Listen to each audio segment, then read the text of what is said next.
आमच्या रुग्णालयामध्ये एकूण 13 काउन्सिलर आहेत. हे काउन्सिलर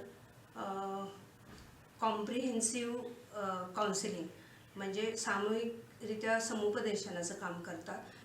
पूर्वी रुग्णालयामध्ये एका विषयासाठी एक काउन्सिलर अशी पद्धत होती, परंतु सध्याच्या स्थितीमध्ये एकच काउन्सिलर विविध विषयांवर बोलू शकतो. मी सीमा नॅशनल ब्लाइंडनेस कंट्रोल प्रोग्राममध्ये नेत्रदान समुपदेशक म्हणून काम पाहते.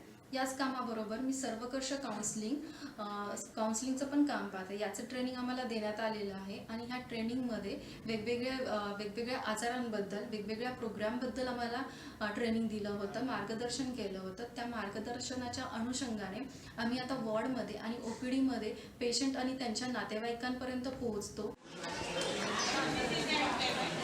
रुग्णालयात जे रुग्ण सेवेसाठी येतात त्यांना विविध विषयांवरची माहिती एकाच जागेवरून मिळत असल्यामुळे ते जेव्हा समाजामध्ये परत जातात तेव्हा नातेवाईकांकडून किंवा रुग्णांकडून ही माहिती त्यांच्या शेजारी लोकांना जाते आणि ते स्वतःहून सेवा घ्यायला रुग्णालयामध्ये येतात. याचा फायदा असा झालेला आहे की एकतर वैयक्तिक आम्हाला ही माहिती पूर्णपणे मिळालेली आहे.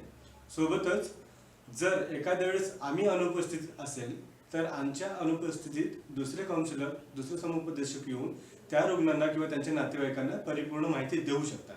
त्याच्यामुळे कुठल्याही रुग्णांना समुपदेशनाअभावी पुन्हा बोलवण्याची आवश्यकता भासत नाही. पेशंट जेव्हा आम्हाला भेटतात, जेव्हा पुन्हा येतात किंवा आमचं काउन्सिलिंग सेशन झाल्यानंतर आमच्याशी बोलतात, तेव्हा ते खूप चांगला फीडबॅक देतात.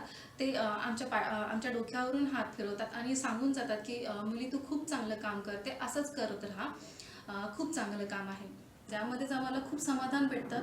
जेव्हा एखादा रुग्ण एखादी सेवा घेण्यासाठी रुग्णालयात येतो त्यावेळी त्याला जर दुसऱ्या सेवेची गरज असेल तर त्याला न थांबता दुसऱ्या सेवेविषयी माहिती लगेच उपलब्ध होऊ शकते.